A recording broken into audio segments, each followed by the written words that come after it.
नमस्कार मंडळी. बऱ्याच लोकांचे असे प्रश्न आहेत की होळी 2 तारखेला करायची का 3 तारखेला करायची. तर 3 तारखेला खग्रास चंद्रग्रहण आहे. आपल्या भारतामध्ये ते ग्रस्तोदित होणार आहे. तर होळी 2 तारखेला करावी की नाही, का 3 तारखेलाच करावी. बऱ्याच जणांचा असा प्रश्न आहे की पौर्णिमा दुपारी 5:56 चालू होते, तोपर्यंत चतुर्दशीच आहे. मग होळिका करायची कधी. तर दिनांक 2 मार्च 2026 वार सोमवार या दिवशी प्रदोष काळामध्ये पौर्णिमा आहे. म्हणजे पौर्णिमा आणि चतुर्दशी ही चंद्रदर्शी आहे.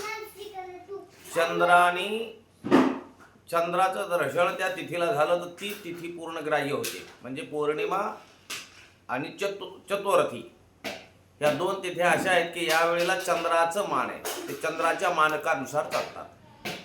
तर पौर्णिमा ही 2 तारखेला चंद्राला दर्शन आहे आणि दुसऱ्या दिवशी पाहिलं 3 तारखेला तर त्या दिवशी चंद्राला दर्शी पौर्णिमा राहत नाही. म्हणून 2 तारखेला होलिका प्रदीपनाचा कार्यक्रम आपल्याला करता येईल. म्हणजे होळी जी आहे ती 2 तारखेलाच आहे. 3 तारखेला धुळवंड आहे, धुलीवंदन.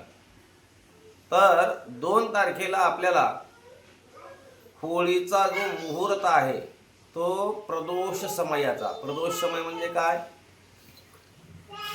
तिन्ही सांजेची वेळ 6च्या आसपास त्या ठिकाणी होलिका प्रदीपन करावं. आणि होलिका भद्रा असताना त्या ठिकाणी वर्जित काही ठिकाणी सांगितलंय, परंतु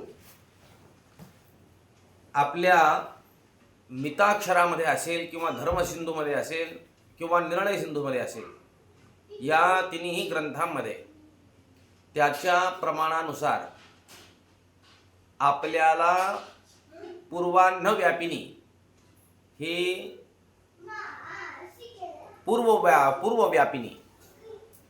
पूर्वचंद्र व्यापिनी ही पौर्णिमा आपल्याला धरावी लागल. त्या दिवशी होलिकम कार्यः या नियमानुसार. म्हणजे यामध्ये असं सांगितलेलं आहे,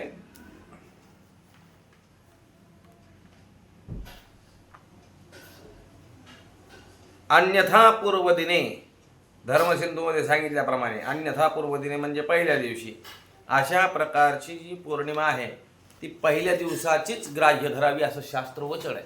म्हणून आपल्याला आदल्या दिवशीची म्हणजे 2 तारखेची होळी साजरी करता येईल आणि त्या दिवशीच आपल्याला होळी साजरी करायची आहे. धन्यवाद.